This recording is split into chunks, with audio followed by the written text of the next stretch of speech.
Speaking about today's significance at the Chamber of Parliament, when the session is being prepared for the second session, we are now connecting to the chamber.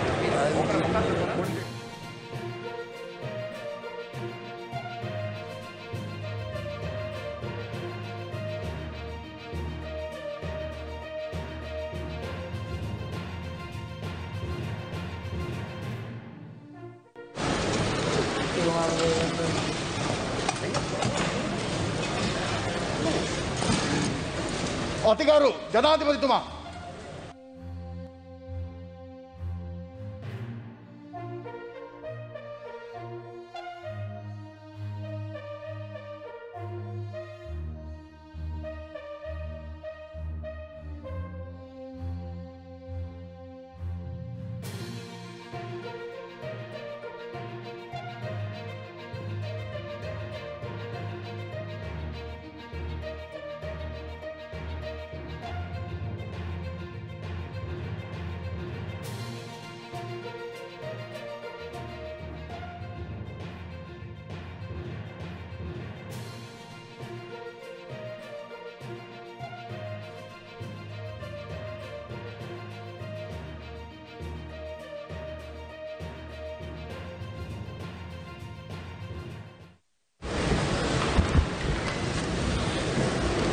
කතානායකතුමනි, ගරු අගමැතිතුමනි, ගරු විපක්ෂ නායකතුමනි, ගරු අමාත්‍යවරුනි, ගරු රාජ්‍ය අමාත්‍යවරුනි, ගරු මන්ත්‍රීවරුනි, උදා වූ 2022 නව වසර ඔබ සියලු දෙනාටමත් සියලු රටවැසියන්ටත් සුබ නව වසරක් වේවා කියලා මම ප්‍රාර්ථනා කරනවා. ප්‍රජාතන්ත්‍රවාදී ක්‍රමවේදය තුල මෙම ගෞරවනීය පාර්ලිමේන්තුවට පත් වී සිටින ඔබ විවිධ දේශපාලන මතවාද හරහා නියෝජනය කරනු ලබන්නේ මේ රටේ මහජනතාවගේ හඬයි. ඒ නිසා මෙම පාර්ලිමේන්තුවට තේරීපත් වී සිටින ඔබ සියලු දෙනා රටට ජාතියට වග කියන සුවිශේෂ කණ්ඩායමක්. ඔබ මෙන්ම ප්‍රජාතන්ත්‍රවාදී ක්‍රමවේදය තුල ජනතා වරමින් ජනාධිපතිවරයට පත් වූ මාද මේ රටේ සියලුම ජනතාවට වග කියවිය යුතු වෙනවා. මැතිවරණයේදී මට ඡන්දය ලබා දුන් ජනතාව මෙන්ම නොදුන් ජනතාව සම්බන්ධයෙන්ුත් ඒ වගකීමේ වෙනසක් නැහැ. ඒ නිසා පාර්ලිමේන්තුව තුලදී ඉන් පිටදී ආණ්ඩු පක්ෂයේ හා විපක්ෂයේ වගකීම් නිසි ලෙස ඉටු කරමින් අද මේ රට මුහුණ දී තිබෙන අභියෝග ජය ගැනීම සඳහා සහාය වන ලෙසට රටේ ජනාධිපතිවරයා ලෙස මා ඔබ සියලු දෙනාගෙන්ම ඉල්ලා සිටිනවා. පසුගිය වසර දෙක අපිට අභියෝගමත් කාල පරිච්ඡේදයක් වුණා. මුළු ලෝකයටම එකවර බලපෑ COVID-19 ගෝලීය වසංගතයට අපිට මුහුණ දෙන්නට සිදු වුණා. මෙම වසංගතයේ හේතුවෙන් ලෝකයේ දියුණු හා දියුණු වෙමින් පවතින සෑම රටකටම වාගේ දරුණු ආර්ථික අර්බුදවලට මුහුණ දෙන්නට සිදු වුණා. කුඩා ආර්ථිකයක් ඇති ලංකාවටත් එහි පීඩාව තදින්ම දැනුණා. වාර ගණනාවක් රට වසා දැමීමට සිදුවීම නිසා රටේ ආර්ථික ක්‍රියාවලියට බොහෝ බාධා සිදු වුණා. රටට විදේශ විනිමය ගෙනා සංචාරක කර්මාන්තය, විදේශ ශ්‍රමිකයන්, ඇඟලුම් කර්මාන්තය වැනි ප්‍රධාන ශේෂ්ත්‍ර සියල්ලම මේ වසංගත තත්ත්වය නිසා අඩාල වුණා. ගෝලීය වසංගතය පාලනය කිරීම සඳහා විවිධ සීමා පනවන්නට සිදුවීම නිසා බොහෝ ව්‍යාපාරවලට ස්වයං රැකියා කරන්නන් හට හා දෛනික ආදායම් උපයන්නන් හට තදින් බලපෑවා. සාමාන්‍ය ජනජීවිතය අඩාලවීම නිසා සමාජය තුළත් විශාල අසහනකාරී තත්ත්වයක් ඇති වුණා. COVID-19 ගෝලීය වසංගතයෙන් ජනතාව ආරක්ෂා කරගන්නට රජය විශාල වියදමක් දැරුවා. විටින් විට රට වසා දැමූ සෑම අවස්ථාවකම දෛනික ආදායම අහිමි වන ජනතාවට සහාය ලබා දීමට අපි කටයුතු කළා. ගෝලීය වසංගතය නිසා ආදායම අහිමි වූ ප්‍රමාණාත්මකව අඩු කුඩා හා මධ්‍යම පරිමාණ ව්‍යාපාරිකයන්ගේ ණය ගෙවීම කල් දමන්නට අපි කටයුතු කළා. අඩු කරන ලද බදු කිසිවක් අපි යලි ඉහළ දැමුවේ නැහැ. කිසිදු රාජ්‍ය සේවකයෙකුගේ වැටුප් හෝ දීමනා කප්පාදු කළේ නැහැ. මොනතරම් ආර්ථික දුෂ්කරතා තිබුණත් ජනතාවගේ සෞඛ්‍ය ප්‍රමුඛතාව ලෙස සලකා ඒ සම්බන්ධයෙන් අවශ්‍ය සියලු පිරිවැය දරන්නට රජය කටයුතු කළා. රට පුරා නිරෝධායන මධ්‍යස්ථාන හා ප්‍රතිකාර මධ්‍යස්ථාන පහසුකම් පිහිට වූ අතර රෝහල් පද්ධතියට අලුතින් ඇඳන් 35000 පමණ එකතු කරන්නට අප කටයුතු කළා. නිවෙස්වල නිරෝධායනයට යොමු කළ සෑම පවුලකටම රුපියල් 10000ක සහන මල්ලක් ලබා දුන්නා. COVID-19 ගෝලීය වසංගත පාලනයට එකම විසඳුම එන්නත්කරණය බව අප කල් වේලා ඇතුවම වටහා ගත්තා. ඒ අනුව විශාල මුදලක් දරා හෝ අවශ්‍ය එන්නත් ප්‍රමාණය ගෙන්වාගෙන වයස අවුරුදු 16ට වැඩි ජනතාව එන්නත්කරණය කිරීමට අප කටයුතු කළා. මේ වෙන විට ගෝලීය වසංගතය පාලනය සම්බන්ධයෙන් අප ලෝකයේ බොහෝ රටවලට සාපේක්ෂව ප්‍රශස්ත මට්ටමක සිටිනවා. ඉලක්කගත ජනගහනයෙන් 85%කට වැඩි ප්‍රමාණයකට එන්නත් මාත්‍රා දෙකම ලබා දී රෝග තත්ත්වය පාලනය කොට සාමාන්‍ය ජන ජීවිතය යලි ආරම්භ කරන්නට අපිට හැකි වී තිබෙනවා. මේ අවස්ථාව වන විට සියලුම ජනතාව ඉලක්ක කරගනිමින් උත්ප්‍රේරක මාත්‍රාව ලබා දීමද සාර්ථකව සිදුවෙමින් පවතිනවා. මේ උත්තරීතර සභාව නියෝජනය කරන විවිධ දේශපාලන පක්ෂවලට අයත් නියෝජිතයින් අතර විවිධ දේශපාලන මතිපතාන්තර තිබෙනවා. ප්‍රතිපත්තිමය වෙනස්කම් තිබෙනවා. නමුත් අපි සියලු දෙනාම අවසාන වශයෙන් ප්‍රාර්ථනය කරන්නේ රටේ යහපතයි. ගෝලීය විවසනයකින් පීඩාවට පත් වී තිබෙන මේ දුෂ්කර අවස්ථාවේදී රට ගොඩනගන්නට එකට එකතු වී කටයුතු කරන්නට මහජන නියෝජිතයන් ලෙස අප සියලු දෙනාටම ජාතික වගකීමක් තිබෙනවා. එම වගකීම ඉටු කිරීම සඳහා අප සමග එක්ව කටයුතු කරන ලෙස මම මේ අවස්ථාවේ ඔබ සියලු දෙනාටම ආරාධනය කරනවා.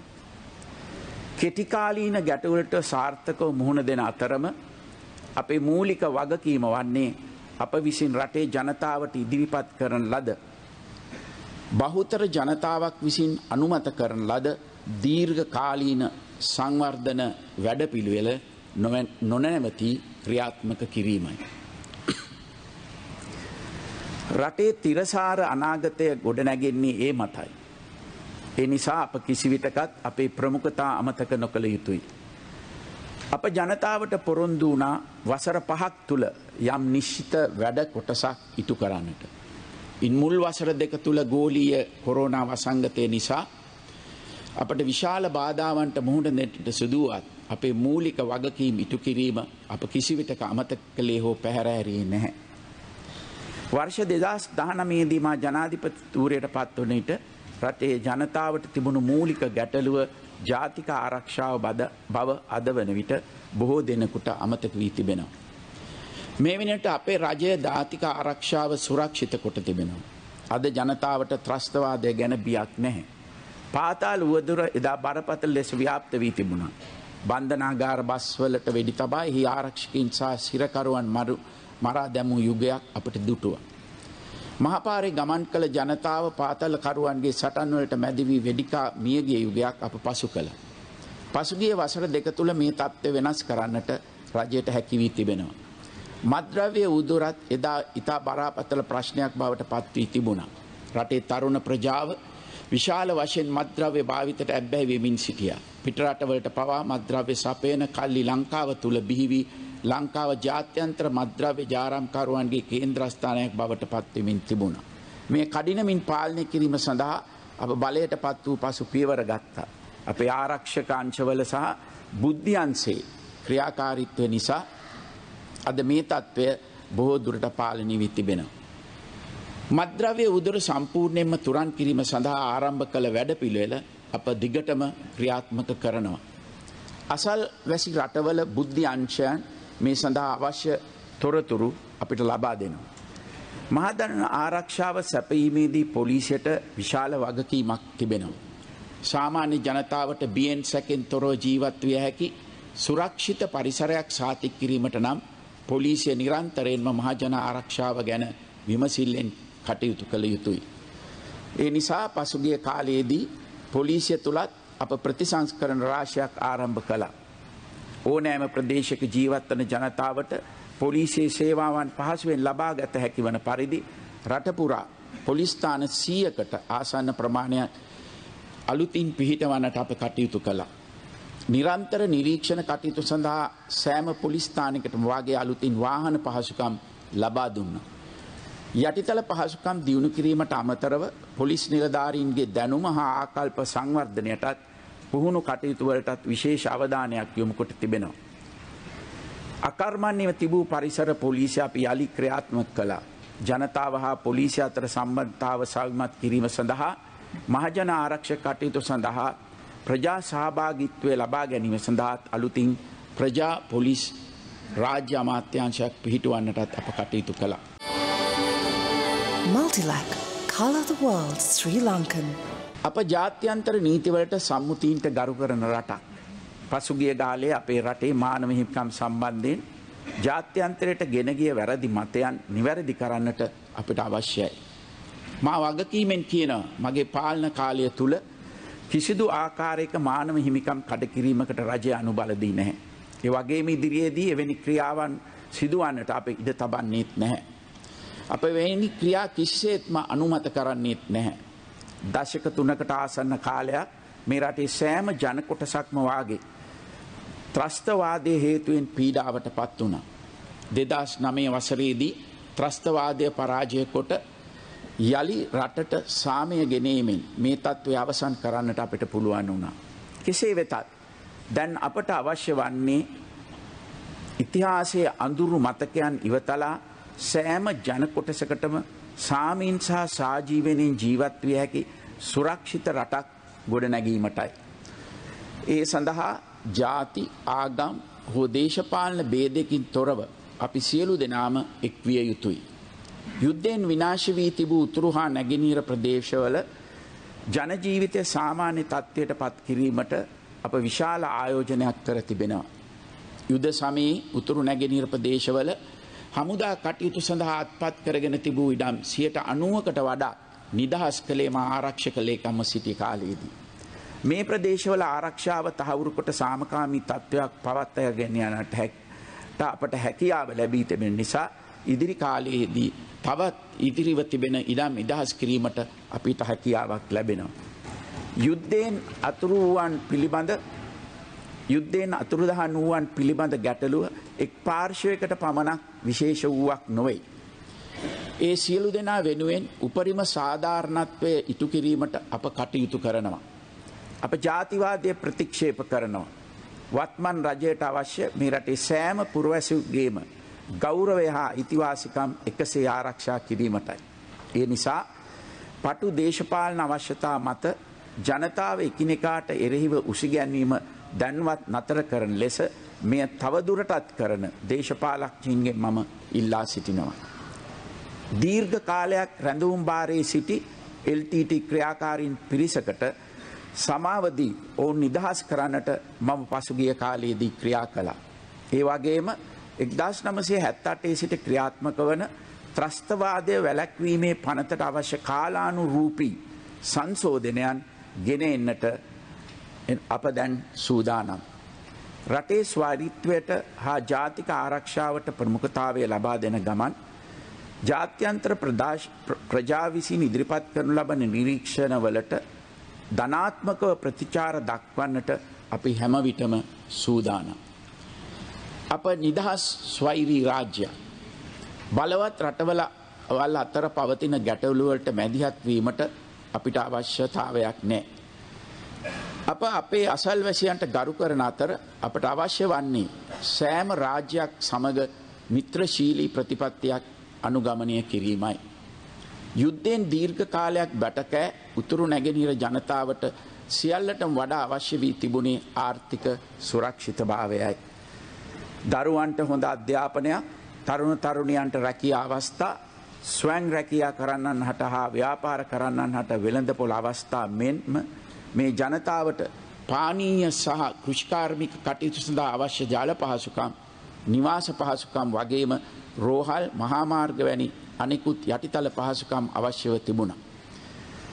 සංහිඳියාව සඳහා රජයේ මූලික වගකීම ලෙස අප සලකන්නේ කිසිදු වෙනස්කමකින් තොරව මෙම ජනතාව සඳහා ඒ පහසුකම් ලබා දීමයි. ඒ නිසා මෙම පාර්ලිමේන්තුව තුළ සිටින උතුරු නැගෙනහිර ප්‍රදේශවල ජනතාව නියෝජනය කරන මන්ත්‍රීවරුන්ගෙන් මා ඉල්ලා සිටින්නේ විවිධ දේශපාලන මතවාදයන් තාවකාලිකව හෝ පසකලා ඔබේ ප්‍රදේශවල ජීවත් වන ජනතාවගේ ජීවන මට්ටම ඉහළ නැංවීම සඳහා රජය ගන්නා උත්සාහයන්ට සහාය දෙන ලෙසයි. ප්‍රජාතන්ත්‍රවාදයේ ශක්තිමත් කිරීම සඳහා නීතියේ ආධිපත්‍ය හා විනිවිද භාවය සාක්ෂාත් කිරීම අත්‍යවශ්‍ය බව මා තරයේ විශ්වාස කරනවා. නීතිය ආධිපත්‍ය තහවුරු කිරීම සඳහා අධිකරණයේ ස්වාධීනත්වය ශක්තිමත් කිරීම ඉතා වැදගත්. මා ජනාධිපතිවරයා වශයෙන් පත් වූ පසු අධිකරණයේ නීතිපති දෙපාර්තමේන්තුවේ පත්වීම් කිසිවිටක දේශපාලනීකරණය කළේ නැහැ. අධිකරණ සේවාවේ සිටින නිලධාරීන්ගේ කුසලතාවය සහ ජ්‍යෙෂ්ඨත්වය මත සියලු පත්කිරීම් සිදු කරන්නට කටයුතු කළ අතර එමගින් අධිකරණයේ ස්වාධීනත්වය සම්බන්ධයෙන් මාගේ රජෙහි කැපවීම ප්‍රායෝගිකව ක්‍රියාත්මක කර පෙන්වා තිබෙනවා.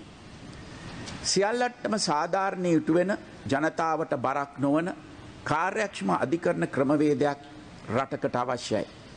නමුත් වර්තමානයේ අධිකරණ ශාස්ත්‍රයේ අඩුපාඩු රැසක් තිබෙනවා. ආණ්ඩුක්‍රම ව්‍යවස්ථා මගින්ම මාස දෙකකින් විසඳිය යුතුයි ප්‍රකාශ කොට ඇති මූලික අයිතිවාසිකම් පෙත්සම් පවා සමහර විට වසර 10ක් තුලදීවත් අවසන් වන්නේ නැහැ. බාල වයස්කාර දරුවන්ට එරෙහිව වැරදි කරන ලද පුද්ගලයන්ට දඬුවම් නියම කිරීමට වසර ගණනාවක් ගත වෙනවා. ඉඩම් නඩු විසඳන්නට බොහෝ විට පරම්පරාවකට වැඩි කාලයක් ගත වෙනවා. මෙවැනි තත්ත්වයක් තුල නීතිය ක්‍රියාත්මක වන ආකාරය සම්බන්ධයෙන් මහ ජනතාවගේ විශ්වාසය පළුදු වී තිබීම පුදුමයකට කරුණක් නොවේ. නීතියේ ප්‍රමාදයේ හේතුවෙන් පීඩා විඳින මහ ජනතාවට විසඳුම් සොයා දීම වගේම ආයෝජන කේන්ද්‍රස්ථානයක් ලෙස ශ්‍රී ලංකාව ස්ථානගත කිරීමට අවශ්‍ය නීතිමය ප්‍රතිසංස්කරණ හඳුන්වා දීමේ අවශ්‍යතාවය රජයන් ගණනාවක් විසින් හඳුනාගෙන තිබුණත් ඒ සඳහා අවශ්‍ය ප්‍රතිසංස්කරණ සිදු කිරීමට නිශ්චිත වැඩපිළිවෙලක් ඉදිරිපත් කරන්නට පෙර පැවති රජයන් විසින් දන් ලද උත්සාහයන් සාර්ථක වී නැහැ. නමුත් මාගේ රජය බලයට පත්වීමෙන් අනතුරුව නීතිය තුල පවතින ප්‍රමාදයන් අවසන් කර වඩා විශ්වාසදායී හා කාර්යක්ෂම යුක්තිය පසඳලීමේ ක්‍රියාවලියක් ස්ථාපිත කිරීම සඳහා විනිශ්චයකාරුවන්ගේ ප්‍රමාණය වැඩි කිරීම, අධිකරණවල යටිතල පහසුකම් වැඩි කිරීම, යල් පැන ගිය නීති යාවත්කාලීන කිරීම, මධ්‍යගත ඩිජිටල් කරණය හා අනුබද්ධ ආයතනවල ධාරිතාව වැඩි දියුණු කිරීම යන පස්වැදෑරුම් සැලසුම අනුව සුවිශේෂ වෙනස්කම් රැසක් සිදු කොට තිබෙනවා. වසර ගණනාවක් පුරා සැලසුම් කොට තිබුණද ආරම්භ කිරීමට නොහැකිව තිබූ අධිකරණ පියස ව්‍යාපෘතිය හා අධිකරණ පද්ධතිය ඩිජිටල් කරණය කිරීම සඳහා වූ ව්‍යාපෘතීන් මේ වෙන විට ආරම්භ වී තිබෙනවා. 2022 වසර තුල සමස්ත අධිකරණ පද්ධතියම ආවරණය වන පරිදි මෙම ඩිජිටල් කරන වැඩපිළිවෙල ව්‍යාප්ත කිරීමට අප කටයුතු කරනවා. වසර 42කට පසුව ශ්‍රේෂ්ඨාධිකරණය හා අභ්‍යාචනාධිකරණවල විනිශ්චයකාරුවන්ගේ ප්‍රමාණය වැඩි කරන්නට අප කටයුතු කළා. පහළ අධිකරණවලත් විනිශ්චයකාරුවන්ගේ ප්‍රමාණය වැඩි කරමින් යටිතල පහසුකම් සංවර්ධනය කරමින් කාර්යක්ෂම අධිකරණ පද්ධතියක් ස්ථාපිත කිරීමට අප කටයුතු කර තිබෙනවා. නීතිය තුල සිදුවන ප්‍රමාදයන්ට විසඳුම ලෙස අලුතින් සුළු හිමිකම් අධිකරණ හා ආයෝජන අධිකරණ ස්ථාපිත කිරීමට අප පියවරගෙන තිබෙනවා. එමෙන්ම අඩු ආදායම් ලාභී මහජනතාවට මුදල් වියදම් කර අධිකරණයට යාම වෙනුවට සුළු ආරවුල් විසඳීම සඳහා වූ විකල්ප ක්‍රමවේදය ශක්තිමත් කිරීමට අප පියවරගෙන තිබෙනවා. ඒ අනුව ඉඩම් හා මූල්‍ය ආරවුල් සඳහා විශේෂ සමත මණ්ඩල පිහිටුවීමට නීති සම්පාදනය කර ඇති අතර 2022 වසරේ එකී විශේෂ සමත මණ්ඩල පිහිටුවීමට කටයුතු කරනු ලබනවා. ඒ අතරම කොළඹට සීමා වී තිබූ ණය සහනදායක මණ්ඩල ක්‍රමයෙන් දිවයිනේ අනිකුත් ප්‍රදේශවලටද ව්‍යාප්ත කරමින් ගාල්ල, ගම්පහ සහ කුරුණෑගල යන ප්‍රදේශවලද ස්ථාපිත කිරීමට දැනටමත් කටයුතු ආරම්භ කර තිබෙනවා. මෙයට අමතරව නීතිපති දෙපාර්තමේන්තුව, නීති කෙටුම්පත් සම්පාදක දෙපාර්තමේන්තුව හා රජයේ රස පරීක්ෂණ දෙපාර්තමේන්තුව යන ආයතනවල කාර්ය මණ්ඩලය වැඩි කරමින් අධිකරණ පද්ධතිය කාර්යක්ෂම කිරීම සඳහා අවශ්‍ය ධාරිතාවය වැඩි කිරීමට අවශ්‍ය ප්‍රතිපාදන ලබා දීමට රජය කටයුතු කර තිබෙනවා. අපරාධ නීතිය, සිවිල් නීතිය හා වාණිජ නීතිය යන ශේෂ්ත්‍ර තුල සිදු කරන පුළුල් ප්‍රතිසංස්කරණ වැඩපිළිවෙල යටතේ මේ වන විට නීති 98ක් සංශෝධනය කිරීම සඳහා අවශ්‍ය කටයුතු සිදු වෙමින් පවතිනවා. ඉදිරි වසර 3 තුල ජාත්‍යන්තර පිළිගැනීමක් ඇති ආකර්ශනීය ආයෝජන මධ්‍යස්ථානයක් බවට ශ්‍රී ලංකාව පත් කිරීමට අවශ්‍ය නීතිමය පසුබිම අප සකස් කරනවා. 1994 වර්ෂයේ සිට පත් වූ රජයන් විවිධ අවස්ථාවලදී නව ආණ්ඩු ක්‍රම ව්‍යවස්ථාවක් හඳුන්වා දීම සඳහා විවිධ උත්සාහයන් දරුවත් ඒ කිසිවක් සාර්ථක වුණේ නැහැ. ඒ නිසා මේ විෂය පිළිබඳ ගැඹුරින් හදාරා පුළුල් ලෙස ජනතා අදහස් විමසමින් ජනතාවාදී ආණ්ඩු ක්‍රම ව්‍යවස්ථාවක මූලික කෙටුම්පතක් සකස් කිරීම සඳහා කැබිනට් මණ්ඩලයේ අනුමැතිය සහිතව මා විසින් ව්‍යවස්ථා සම්පාදක උපදේශක කමිටුවක් පත් කරනු ලැබුවා. මෙම කමිටුවේ යෝජනා පුළුල් සාකච්ඡාවක් සඳහා කැබිනට් මණ්ඩලයට හා පාර්ලිමේන්තුවට ඉදිරිපත් කරන්නට මම බලාපොරොත්තු වෙනවා. වේගවත් සහ තිරසාර සංවර්ධනයක් සඳහා යටිතල පහසුකම් සංවර්ධනය කිරීමේ අවශ්‍යතාවය අපි හොඳින්ම වටහාගෙන තිබෙනවා. ඒ නිසා ගෝලීය වසංගත තත්ත්වයේ යටතේ යටිතල පහසුකම් සංවර්ධන කටයුතු අඛණ්ඩව සිදු කරනු ලැබුවා. මාර්ග දසලක්ෂයේ වැඩසටහන, නගර සංවර්ධන ව්‍යාපෘති, ග්‍රාමීය නිවාස හා නාගරික මහල් නිවාස ඉදිකිරීමේ ව්‍යාපෘති, පාලම් 5000ක් ඉදිකිරීමේ ව්‍යාපෘතිය, වැව් 14000ක් ප්‍රතිසංස්කරණය කිරීමේ වැඩසටහන, වාරිමාර්ග සංවර්ධන ව්‍යාපෘති, දිවයිනේ සියලුම නිවාසවලට විදුලිය හා පානීය ජලය ලබා දීමේ වැඩසටහන්, අධිවේගී අන්තර්ජාල පහසුකම් රටපුරා ව්‍යාප්ත කිරීමේ ව්‍යාපෘති, ගම් විතර පාලනය කිරීමේ ව්‍යාපෘති, තාක්ෂණික ගම්මාන හා කර්මාන්ත පුර ඉදිකිරීමේ ව්‍යාපෘති සියල්ල සැලසුම් කළ ආකාරයට සිදු වෙමින් පවතිනවා. වසරින් වසර මේ ව්‍යාපෘති අවසන් වන විට අපේ ජනතාවට දුන් පොරොන්දුවල ප්‍රතිඵල බලා ගන්නට පුළුවන්.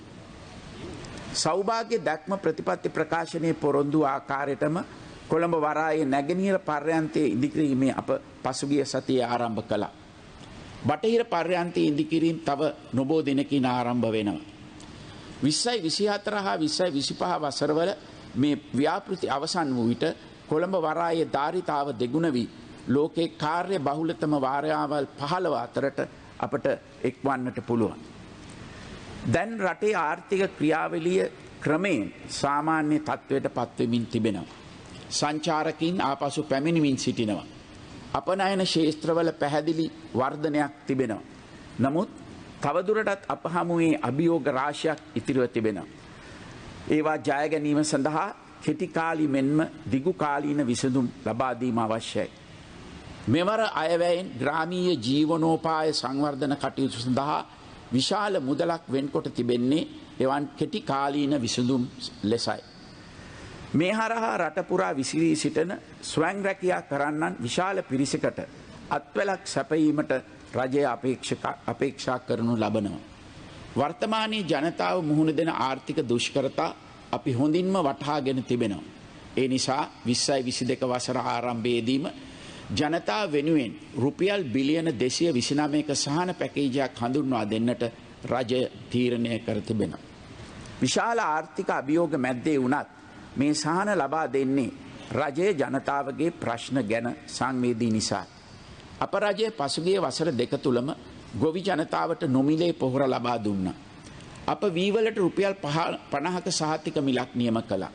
රජයෙන් රුපියල් 50ක් ගෙවන විට ඒ අනුව පුද්ගලික අංශයෙන් ඊටත් වඩා ඉහළ මිලක් ගොවීන්ට ගෙව්වා. සමහර විට රුපියල් 60ක් 70කටත් කිලෝ විකුණා ගන්නට පුළුවන් උනේ රජයගත් ඒ තීන්දුව නිසායි.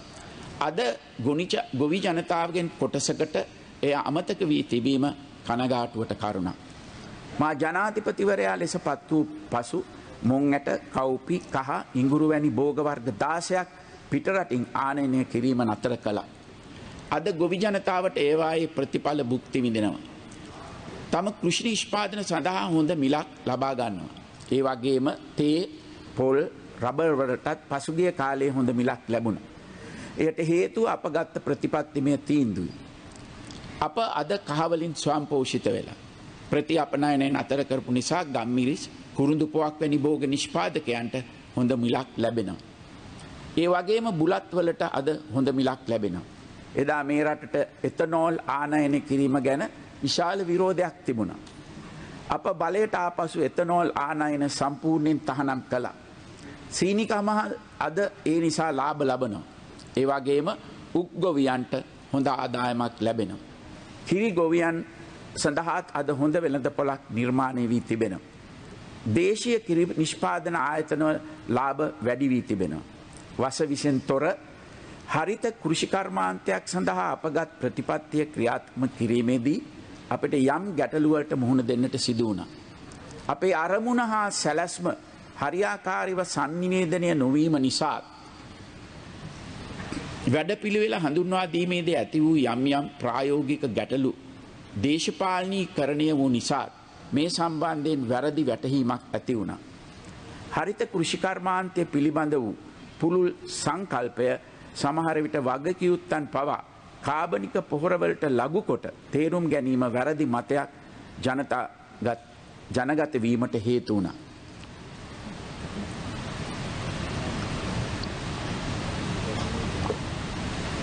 ඒ අනුව සමහර තීන්දුව මහජන දුෂ්කරතාවයන්ට හේතු නිසා ඒවා සම්බන්ධයෙන් යම් වෙනස්කම් කරන්නට අපට සිදු වුණා. ඒ කෙසේ වෙතත් හරිත කෘෂිකර්මාන්තයක් ඇතිකිරීම සම්බන්ධයෙන් වූ අපේ රජයේ ප්‍රතිපත්තියේ කිසිදු වෙනසක් වී නැහැ. ඒ නිසා සිදු අඩුපාඩු නිවැරදි කරගෙන වඩා ඵලදායී ආකාරයකට මෙම ප්‍රතිපත්ති ඉදිරියට ගෙන යන්නට අප බලාපොරොත්තු වෙනවා. අපේ අවසාන ඉලක්කය වන්නේ කෘෂිකර්මාන්තයේ ඉහළ ඵලදායීතාව ලබා ගැනීම සඳහා නවීන තාක්ෂණය හඳුන්වා දීම හා ජෛව පොහොර භාවිතය ප්‍රවර්ධනය කොට වසවිෂෙන් තොර කෘෂි නිෂ්පාදනය සඳහා ජාත්‍යන්තර වෙළඳ පොරක් නිර්මාණය කර ගැනීමයි. ඒ හරහා කෘෂිකර්මාන්තයේ නියැලෙන හා ඒ අනුබද්ධිත සේවා සපයන ජනතාවගේ ආර්ථිකය ශක්තිමත් කළ හැකි. මෙමගින් ලංකාවේ ඉදිරි ආර්ථික සංවර්ධන ක්‍රියාවලියට ශක්තිමත් දායකත්වයක් ලබා ගැනීමට අප බලාපොරොත්තු වෙනවා. 2022 වසර අපට ආහාර සුරක්ෂිත භාවය සම්බන්ධයෙන් තීරණ රැසක් ගන්නට සිදුවන වසරක්. මේ අතර දේශීය නිෂ්පාදන ධාරිතාව ඉහළ ලංවාලීම සඳහා කඩිනම් වැඩපිළිවෙලක අවශ්‍යතාව තදින්ම මතුවෙනවා. රටේ වගා කළ හැකි සෑම ගොඩමඩ ඉඩමක්ම ප්‍රයෝජනයට යොදා ගනිමින් අප සියලු දෙනාම එක් වී වගා සංග්‍රාමයක් ආරම්භ කළ යුතුව තිබෙනවා. ඒ සඳහා අවශ්‍ය වාරි පහසුකම් සංවර්ධනය හා වැව් ප්‍රතිසංස්කරණ කටයුතු රාශියක් දැනටමත් ආරම්භ කොට තිබීම අපිට ශක්තියක් වෙනවා. පසුගිය කාලයේ බිත්ති පින්තාරු කරමින් පුරන් කුඹුරු වගා කරමින් පෙරටා රටට ආදරය කරන තරුණ පරපුරේ සහාය මේ සඳහා ලැබෙනු ඇතැයි මම විශේෂයෙන්ම බලාපොරොත්තු වෙනවා. අප විසින් ආරම්භ කළ වාරි සෞභාග්‍ය වැඩසටහන යටතේ ජනතාවට පහසුකම් සැපයන මහා පරිමාණ ව්‍යාපෘති රැසක් මේ වන විට ඉදිවෙමින් තිබෙනවා. මෙගාවොට් 120ක පුනර්ජනනීය විදුලි බල උත්පාදනයක් ජාතික විදුලි බල පද්ධතියට සපයමින් නිමවන උමා ඔය බහුකාර්ය සංවර්ධන යෝජනා ක්‍රමය හා ඊට සමගාමීව අලිකොටාර, හඳපානගල හා කුඩා ඔය යන ගබඩා ජලාශ හා පෝෂිත වැව් 300ක් සංවර්ධනය කිරීම, මොනරාගල දිස්ත්‍රික්කයේ වියලි ප්‍රදේශවලට වාරි හා පානීය ජලය සම්පයන කුඹුක්කං ඔය ජලාශ ව්‍යාපෘතිය, මන්නාරම දිස්ත්‍රික්කයට වාරි හා පානීය ජලය සපයන 15 මල්වතු ඔය ජලාශ ව්‍යාපෘතිය, වයඹ පළාතට වාරි පානීය ජලය සපයන වයඹ මහඇල ව්‍යාපෘතිය, උතුරුමැද පළාතට වාරි හා පානීය ජලය සපයන උතුරුමැද මහඇල ව්‍යාපෘතිය, ගම්පහ දිස්ත්‍රික්කයේ ප්‍රදේශ ගණනාවකට පානීය ජලය සපයන බස්නාගොඩ ජලාශ ව්‍යාපෘතිය, ඌව පළාතට වාරි හා පානීය ජලය සපයන තල්පිටිගල ජලාශ ව්‍යාපෘතිය, නැගෙනහිර පළාතේ මඩකලපුව හා මහඔය ප්‍රදේශයට වාරි හා පානීය ජලය සපයන මුන්දෙනි ආරු ව්‍යාපෘතිය, යාපනයේ අර්ධද්වීපයේ වාරි හා පානීය ජල ගැටලුවට තිරසාර විසඳුමක් ලෙස යාපනයට ගංගාවක් ව්‍යාපෘතිය යටතේ සිදුවන නව මිරිදිය කලපු සංවර්ධනය, හම්බන්තොට දිස්ත්‍රික්කයේ ජලහිඟයට විසඳුම සපයන අතරම ගාලු හා මාතර දිස්ත්‍රික්කවල ගංවතුර පාලනය සඳහා උදව් වන නිල්වලා ගඟ සංවර්ධන ව්‍යාපෘතිය, මිනිපේ මහඇල ප්‍රතිසංස්කරණ ව්‍යාපෘතිය, මාදුරුවේ දකුණු යුර සංවර්ධන ව්‍යාපෘතිය හා මහවැලි ගංගා ද්‍රෝණි සංවර්ධන ව්‍යාපෘතිය, දිවයින පුරා කුඩාවැව් අමුණු 5000ක හා මධ්‍යම පරිමාණ ජලාශ 52ක ප්‍රතිසංස්කරණ කටයුතු මේ අතර වෙනවා. ගොවි ජනතාවගේ සැබෑ අවශ්‍යතා හඳුනාගත් කෘෂිකර්මාන්තයට ඉහළ අගයක් දෙන රජයක් වශයෙන් දැනට ආරම්භ කොට ඇති මහා පරිමාණ වාරි සංවර්ධන ව්‍යාපෘති 20ක්ම මගේ දූර කාලය තුල නිම කිරීමට අපේක්ෂා කරනවා. වර්තමානයේ ආර්ථික කළමනාකරණයේදී අප මුහුණ දෙන බලපත්‍රම අභියෝගය මේ වන විට උද්ගත වී ඇති විදේශ විනිමය ගැටලුවයි. කාලාන්තරයක් තිස්සේ රජයන් ගණනාවක් විසින් තිරසාර විසඳුමක් ලබා දීමට නොහැකි වූ ගැටලුවක උච්චතම අවස්ථාවට අද අප මුහුණ දී තිබෙනවා. 2019 දී මා රට බාර ගන්න අවස්ථාවේ රටේ විදේශ විනිමය සංචිතය තිබුණේ ඇමරිකානු ඩොලර් බිලියන 7.2ක් පමණයි. ඉනුත් කොටසක් කෙටි කාලින ණය වශයෙන් ලබාගත් මුදල්. ඒ වන විට ඉදිරි වසර දෙක තුල වසරකට ඇමරිකානු ඩොලර් බිලියන 6කට වැඩි විදේශ ණය වාරිකයන් ගෙවන්නට තිබුණා. මේ දක්වා පැවති සියලු රජයන් විසින් වරින් වර ලබාගෙන තිබූ ණය තමා එසේ අපට ගෙවන්නට සිදු වී තිබුණි. මේ තත්ත්වයේ යටතේ අපේ වියදම් පාලනය කර ගැනීමට අසමත් වුවහොත් නුදුරු අනාගතයේදී විදේශ විනිමය ප්‍රශ්නයක් වන බව අප කලින්ම අවබෝධ කරගනු ලැබුවා. ඒ නිසා තමයි වාහන ආනයන తాවකාලිකව නතර කිරීම, අත්‍යවශ්‍ය නොවන විවිධ ආනයනික භාණ්ඩ ගෙන්වීම සීමා කිරීම වැනි ජනප්‍රිය නොවන තීන්දුව ගන්නට අපට සිදු වුණේ. මේ හරහා සමස්ත ආනයන වියදමේ යම් පාලනයක් ඇති කරගන්නට පසුගිය වසර දෙක තුල අපට පුළුවන් වුණා. පසුගිය වසර ගණනාවක් රට පුරා රටේ සාමාන්‍ය වාර්ෂික වෙළඳ පරතරය ඩොලර් බිලියන 8ක පමණ ඍණ අගයක් ගත්තා. මේ අඩුව පියවනු ලැබුවේ සංචාරක ව්‍යාපාරයෙන් ලැබූ ආදායම සහ විදේශගත ශ්‍රමිකයන්ගෙන් ලද ප්‍රේෂණ හා විදේශ ආයෝජන හරහා හිමි වූ විදේශ විනිමය යොදා ගැනීමෙනුයි. ඉන්න අපි වැඩිම බලාපොරොත්තුවක් තබා තිබුණේ සංචාරක ව්‍යාපාරය ගැනයි. සංචාරක ව්‍යාපාරයෙන් උපයන ආදායම වසර කිහිපයක් තුල ඇමරිකානු ඩොලර් බිලියන 10 දක්වා වැඩි කරන්නට අප සැලසුම් කොට තිබුණා. නමුත් 2019 දෙසැම්බර් මාසයෙන් ආරම්භ වූ COVID-19 ගෝලීය වසංගතය නිසා මුළු ලෝකය පුරාම සංචාරක ව්‍යාපාරය කඩා වැටුණා. මේ අනුව සංචාරක ව්‍යාපාරය හරහා මෙරට ගලා වසරකට ඩොලර් බිලියන 4.5ක් පමණ වූ ආදායම 2020 හා 2021 වසරවලදී අපිට අහිමි වුණා. කොවිඩ් ගෝලීය වසංගතය නිසා විදේශ ශ්‍රමිකයන් ලක්ෂ 2ක් පමණ තම රැකියා අතහැර ආපසු ලංකාවට පැමිණීම හේතුවෙන් ඔවුන් විසින් මාසිකව මෙරටට එවන ලද විශාල මුදලක්ද අපිට අහිමි වුණා. දිගින් දිගටම රට වසා තැබීම හේතුවෙන් අලුතින් විදේශ ආයෝජන ආකර්ෂණය කරන්නට අපට හැකියාවක් ලැබුණේ නැහැ. අපේ සංචිත ප්‍රමාණය ඉතා පහළ මට්ටමකට වැටි භාණ්ඩ ආනයනයේ වැඩි දුෂ්කරතාවන් ඇති වුණේ අපේ පාලනයෙන් තොරව සිදුවීමේ නොවැළැක්විය හැකි ක්‍රියාදාමය නිසායි. අපේ සංචිත ඉහළ නංවා නොගෙන අපේ ආනයන අවශ්‍යතාවයන් සපුරාලන්නට හැකියාවක් නැහැ. දීර්ඝ කාලීනව මේ ගැටලුවෙන් මිදෙන්නට නම් අප නව උත්පාදන, අපනයන විවිධාංගීකරණය හා අගය එකතු කිරීම වැනි ක්‍රමවේද හරහා අපේ අපනයන කර්මාන්තයේ විශාල දියුණුවක් ඇති කළ යුතුමයි. ඒ වගේම විදේශ මුදල් ආකර්ෂණය කරගන්නා සංචාරක ව්‍යාපාරය, විදේශයන් සඳහා පුහුණු ශ්‍රමිකයන් යොමු කිරීම, පරිගණක හා තොරතුරු තාක්ෂණය වැනි ශේෂ්ත්‍රයන්හි විශාල දියුණුවක් ඇති කළ යුතුයි. මේ සියල්ල අපේ ප්‍රතිපත්ති ප්‍රකාශනයේ පැහැදිලි සඳහන් කර තිබුණා. ඒවා ක්‍රියාත්මක කිරීම දැන් වේගවත් කළ යුතුයි. කුඩා රටක් වන අපේ රටට විදේශ විනිමය උපාගත හැකි ස්වාභාවික සම්පත් ඉතා සීමිතයි. තෙල්, ගෑස්, ගල් අඟුරු වැනි සම්පත් අපට නැහැ. වර්තමාන ලෝකයේ ස්වාභාවික සම්පත් නොමැතිව දියුණු වූ රටවල් සියල්ලම විසඳුම ලෙස තෝරාගත්තේ විදේශ ආයෝජනයි. අපනයන කර්මාන්ත ඉහළට නංහාලන්නට, නව රැකියා අවස්ථා බිහි කරන්නට, දේශීය ව්‍යාපාරවලට අත්වැලක් වන්නට ඔවුන් විදේශ ආයෝජන යොදා ගත්තා. වැරදි අර්ථකථන හරහා විදේශ ආයෝජනවලට එරෙහිව ජනතාව තුළ වැරදි මතයක් ඇති කිරීමට හුදෙක් දේශපාලන අරමුණු මුල් කරගෙන යමි කටයුතු කරනවා නම් ඒ අය රටට කරන්නේ යහපතක් නොවේ. අපේ රටේ සංවර්ධනය සඳහා ආයෝජනවල අවශ්‍යතාව මේ අවස්ථාවේ අපිට තදින්ම තිබෙනවා. ඒ නිසා කල්පනාකාරීව තෝරාගත් ක්ෂේත්‍රවලට නව ආයෝජන ආකර්ෂණය කර ගැනීම සඳහා ඉදිරි කාලයේදී අප වැඩි පරිශ්‍රමයක් දැරිය යුතුයි. එහිදී වැදගත් වන්නේ ඒවා දේශීය ආයෝජනද විදේශීය ආයෝජනද යන්න නොව ඒවා රටට හිතකර ආයෝජනයන්ද යන්න පමණයි.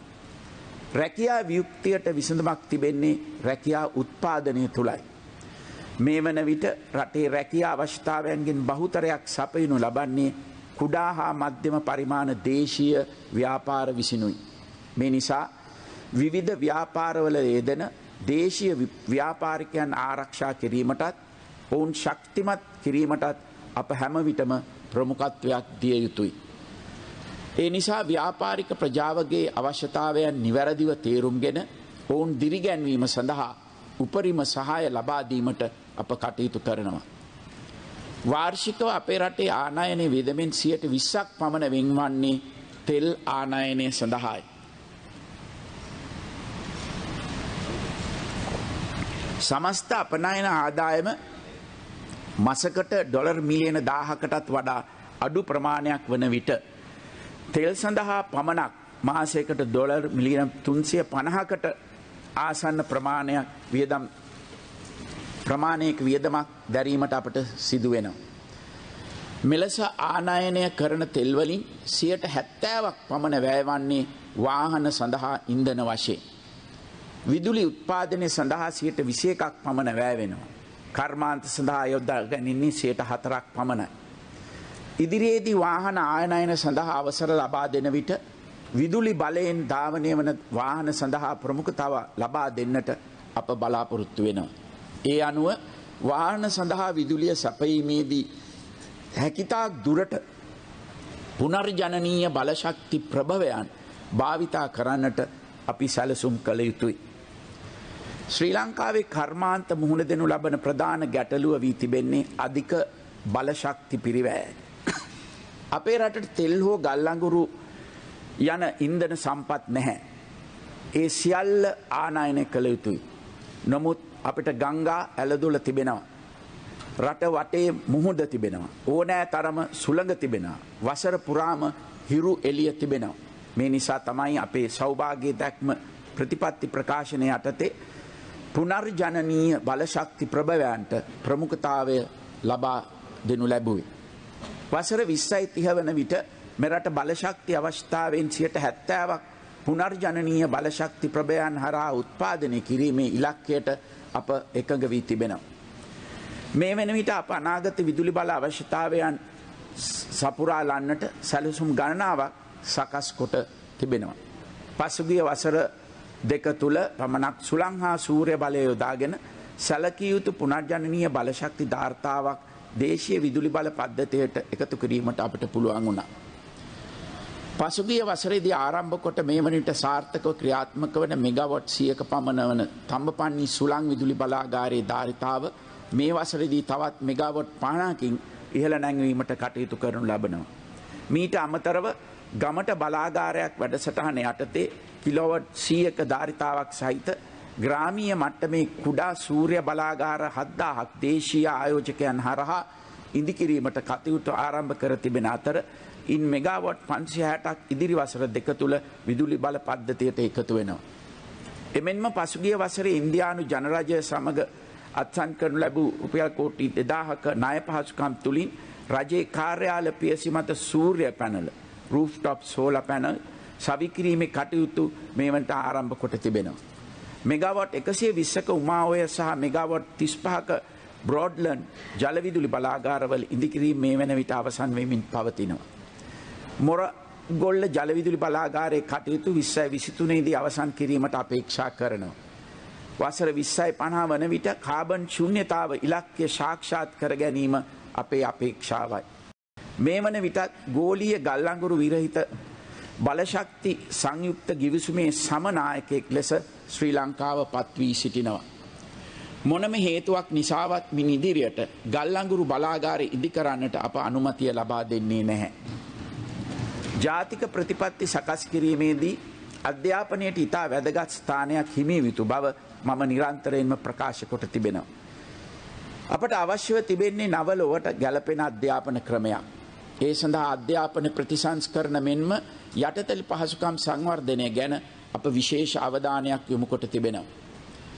එතෙක් 379ක්ව පැවති ජාතික පාසල් ප්‍රමාණය තවත් පාසල් දහසකින් ඉහළ නංවන්නට අප ක්‍රියා කරනවා. පාසල් සංවර්ධනය සඳහා ප්‍රතිපාදන විශාල ප්‍රමාණයක් මෙවර අයවැයෙන් අප වෙන් කොට තිබෙනවා. පාසල් අතර ඇති පරතරය අවම කිරීම සඳහා ඉදිරි වසර කිහිපය තුළ දිවයිනේ සෑම පාසලකටම අවශ්‍ය මූලික පහසුකම් ලබා දීමට අපි කටයුතු කරනවා. නවලොව තුළ තරුණ පරපුරට රැකියා ව්‍යාපාර අවස්ථා විවෘත කිරීමට තාක්ෂණ අධ්‍යාපනයේ ඇති වැදගත්කම අපි හොඳින් හඳුනාගෙන තිබෙනවා. එබැවින් විද්‍යා, තාක්ෂණ, ඉංජිනේරු හා ගණිත STEM විෂය ධාරා හදාරන සිසුන් ප්‍රමාණය වැඩි කිරීම සඳහා පසුගිය වසර දෙක තුළ සෑම විශ්වවිද්‍යාලයකටම ප්‍රතිපාදන වෙන්කොට වැඩ ආරම්භ කොට තිබෙනවා.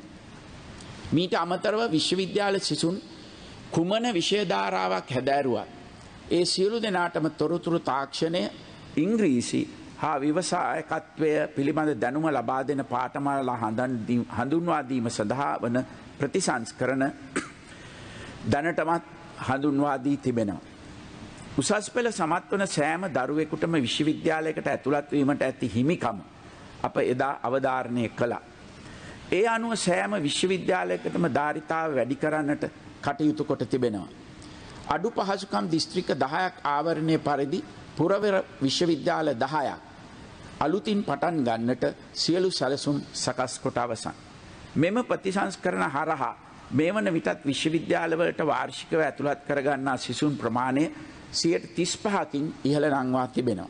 ඒ අනුව මීට පෙර ඇතුළත් කරගන්නා ලද 30000ක් පමණ වන සිසුන් සංඛ්‍යාවට අමතරව අලුතින් සිසුන් 10000ක් බඳවා ගන්නට පසුගිය වසරේදී අපට හැකියාව ලැබුණා. විශ්වවිද්‍යාල ආචාර්ය මණ්ඩලද 500කින් පමණ ඉහළ නංවා ඔවුන්ට අවශ්‍ය අධ්‍යාපන සාධන පහසුකම් වැඩි දියුණු කිරීමට අවශ්‍ය ප්‍රතිපාදන වෙන් කළා. මීට අමතරව විවෘත විශ්වවිද්‍යාලයේ තාක්ෂණික උපාධි සඳහා අලුතින් සිසුන් 10000ක් බඳවා ගන්නටත් කටයුතු කළා. මෙම සිසුන්ට පළමු වසරේ සිටම රැකියාවක නිරත වන අතරතුර අධ්‍යාපනය ලබා ගැනීමට හැකිවන පරිදි පාඨමාලා සකස් කොට තිබෙනවා. කෙසේ වෙතත් තවමත් රාජ්‍ය විශ්වවිද්‍යාල පද්ධතිය තුළට ඇතුළත් කර ගැනීමට හැකියාව ලැබී තිබෙන්නේ වාර්ෂිකව විශ්වවිද්‍යාල සුදුසුකම් ලබන සිසුන්ගෙන් 25%කටත් අඩු ප්‍රමාණයකට පමණයි. මේ තත්ත්වයේ යටතේ වසරින් වසර ඉහළ යන ජනගහනයට සාපේක්ෂව උසස් පෙළ සමත් වන සියලුම සිසුන් සඳහා ඉහළ ගුණාත්මක භාවයකින් යුතු විශ්වවිද්‍යාල අධ්‍යාපනයක් රජය මගින් පමණක් ලබා දීම තවදුරටත් යථාර්ථයක් නොවන බව අප වටහා ගත යුතුයි. විශ්වවිද්‍යාලයකට ඇතුළත් වීමට සුදුකම් තිබුණත් ඒ සඳහා රාජ්‍ය විශ්වවිද්‍යාල පද්ධතිය තුළ ඉඩකට ප්‍රමාණවත් නොවීමත් මුදල් වැයකොට හෝ උසස් අධ්‍යාපනය සඳහා මෙරට තුළ අවස්ථාවක් නොමැතිවීම හේතුවෙන් බොහෝ තරුණ පිරිසක් උද්‍යංග භාගත්වයට පත් වෙනවා. යම් හැකියාවක් පවතින පිරිස දෙමව්පියන්ගේ ඉඩකඩම් විකුණා හෝ පිටරට අධ්‍යාපන සඳහා යොමු වෙනවා. අනෙක් අය අසරණ වෙනවා. අපේම දරුවන්ගේ අධ්‍යාපනය වෙනුවෙන් මුදල් පිටරට යවනවා වෙනුවට ඉහළ ගුණාත්මක භාවයෙන් යුතු විශ්වවිද්‍යාල පද්ධතියක් කරහා විදේශ සිසුන් පවා ලංකාවට ආකර්ෂණය කර ගැනීමට පවතින අවස්ථාව අපි අහිමි කරගෙන තිබෙනවා. ලෝකයේ හොඳම විශ්වවිද්‍යාල අතරට අයත් වන බොහෝමයක් විශ්වවිද්‍යාල ලාභ නොලබන ආයතන ලෙස කටයුතු කරන එහෙත් රාජ්‍ය නොවන විශ්වවිද්‍යාලයි. ඒ විශ්වවිද්‍යාල සියල්ලේම වගේ දක්ෂ ශිෂුන්ට නොමිලේ අධ්‍යාපනය ලබා ගැනීම සඳහා ශිෂ්‍යත්ව පහසුකම් ලබා දෙනවා. ලෝකයේ බොහෝ රටවලට පොදු මේ ආකෘතිය අපේ රටේ ක්‍රියාත්මක වන්නේ නැහැ.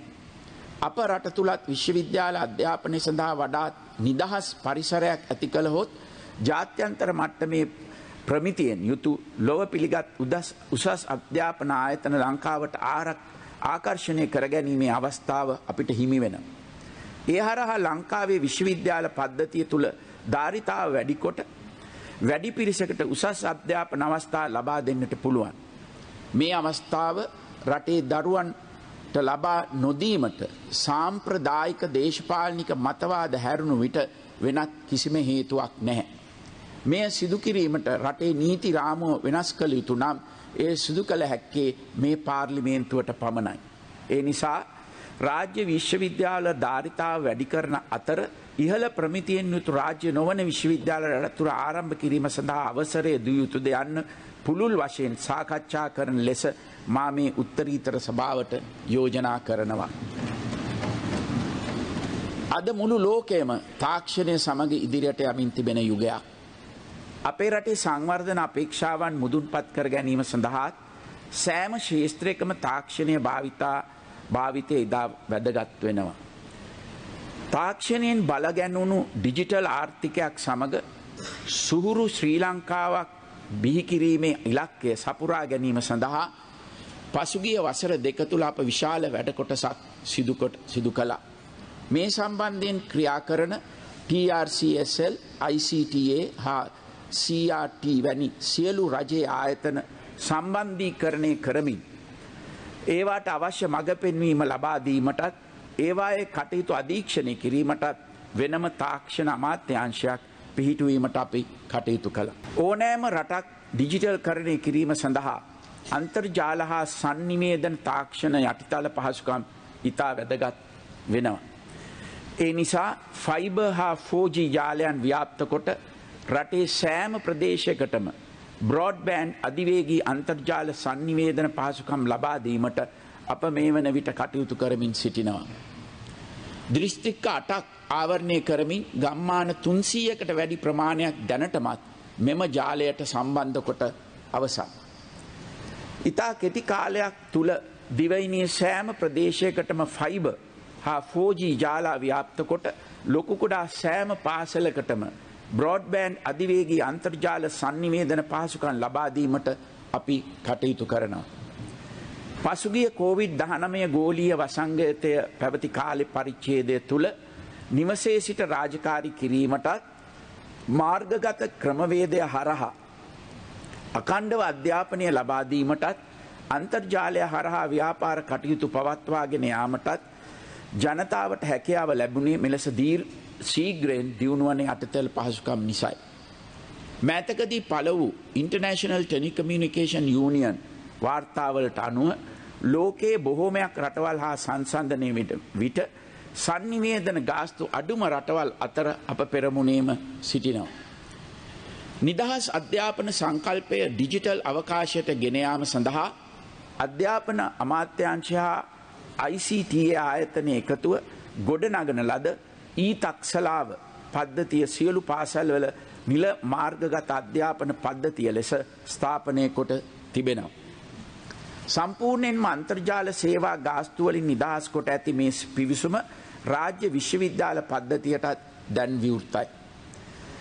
රාජ්‍ය පරිපාලන කටයුතු වලට ඩිජිටල් තාක්ෂණය හඳුන්වා දීමත් අප විසින් ගනු ලබන තවත් ප්‍රමුඛ පියවරක්.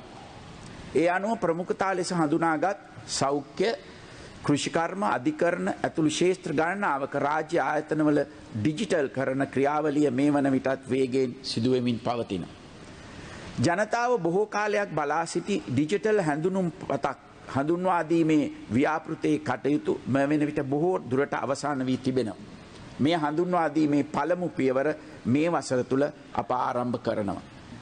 ශ්‍රී ලංකාව ඩිජිටල් කරණය කිරීමේදී ඒ සඳහා අවශ්‍ය මානව සම්පත් හා තාක්ෂණ වේදී ශ්‍රම බලකායක් නිර්මාණය කිරීම සඳහා අධ්‍යාපන උසස් අධ්‍යාපන හා තාක්ෂණික අධ්‍යාපන ශේෂ්ත්‍ර තුළ පසුගිය වසර දෙක තුළ විශාල වැඩ කොටසක් කර තිබෙනවා.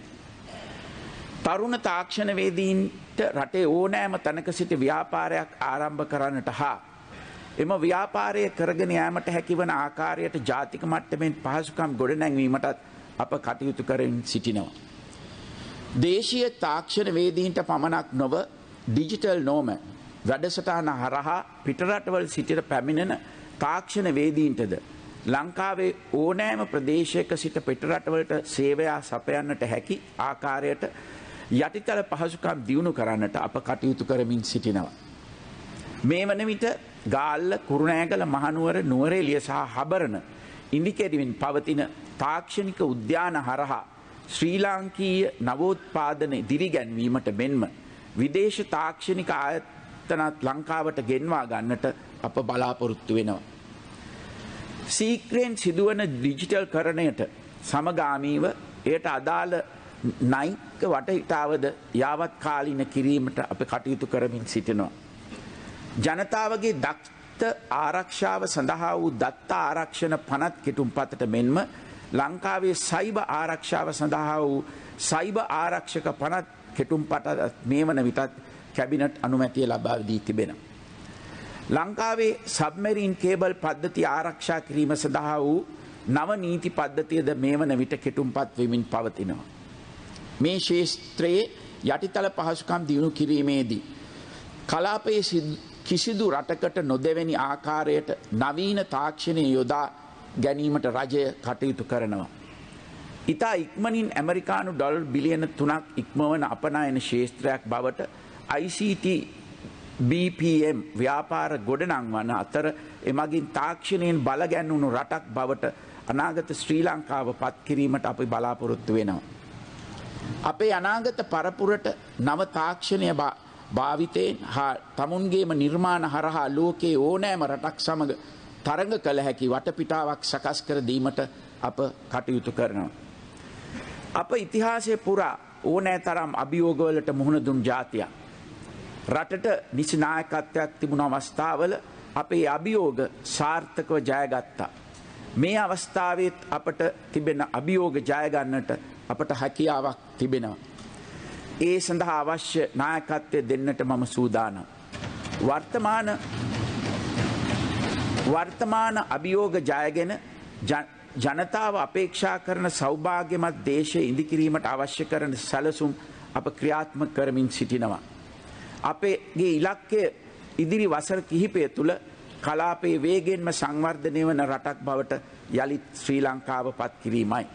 මේ සඳහා කෘෂිකර්මාන්තය කර්මාන්ත හා සේවා යන අංශ තුනෙහිම පැහැදිලි වර්ධනයක් ඇති කර ගැනීමට අප කටයුතු කරනවා. අපේ සැලසුම් සාර්ථකව ක්‍රියාත්මක කිරීම සඳහා මට ඔබගේ ජනතාවගේ සහාය අවශ්‍යයි. මේ රට අයිති වර්තමානයේ ජීවත්වන මෙන්ම අනාගතයේ ජීවත්වන ජනතාවටයි. අප මේ රටේ වර්තමාන භාරකරුවන් පමණයි. අද අප කටයුතු කරන ආකාරය මත මේ රටේ අනාගතය තීරණය වෙනවා. ඒ නිසා අපි සියලු දෙනාම අනාගත පරම්පරාවට වගකිය යුතුයි. ඒ නිසා රටට ආදරය කරන සියලු දෙනා එක්ව මේ අවස්ථාවේ ඒ සහාය ලබා දෙනු ඇතැයි මම බලාපොරොත්තු වෙනවා. ඔබ සියලු දෙනාටම ස්තුතියි. තෙරුවන් සරණයි.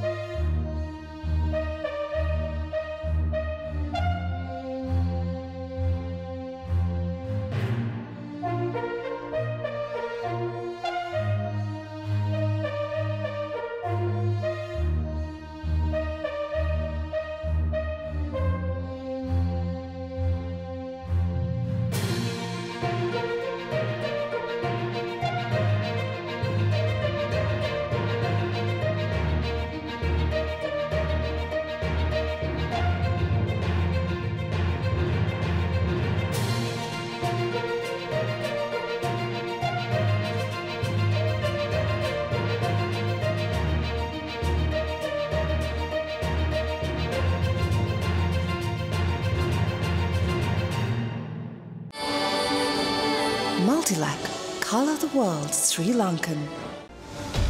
The News Reporter. වාරණයෙන් තොර අපක්ෂපාතී වාර්තාකරණය.